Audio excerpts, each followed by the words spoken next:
ফার্স্টে কড়াইয়ে তেল আর পাঁচফোড়ন দিল, আর অল্প চিনি দিয়েছে, ভালো কালার আসবে সেই জন্য।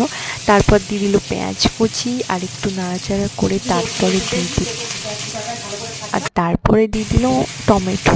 এবার টমেটো পরিমাণে বেশি লাগবে একটু, আমাদের দিয়েছিল এখানে 9টা। আপনারা চাইলে বেটেও দিতে পারেন, আমরা গোটাই দিয়েছিলাম। আর অল্প মটরশুঁটিও দিয়েছিল, ভালো লাগবে সেই জন্য। আর মশলা আজকে যেহেতু নিরামিষ, তো সেই জন্য এখানে দিয়েছিল আদা বাটা, পরিমাণ মতো নুন আর হলুদ।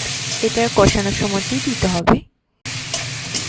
তারপর ভালো করে নেড়ে চেড়ে অল্প ধনিয়া গুঁড়ো, অল্প জিরে গুঁড়ো,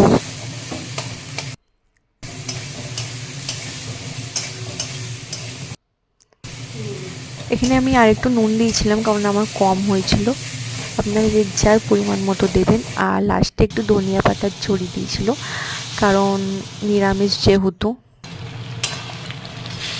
আর তারপরে সবজিটা দিয়ে দিলাম, ওটা প্রেসারে 2টো সিটি মেরেছিল, তো বেশি মারতে হয়নি। আর নামানোর আগে একটু ঘি আর গরম মশলা দিলেই হয়ে যাবে, ব্যাস আর কিচ্ছু লাগবে না। হয়ে গেল আজকে আমাদের রান্না।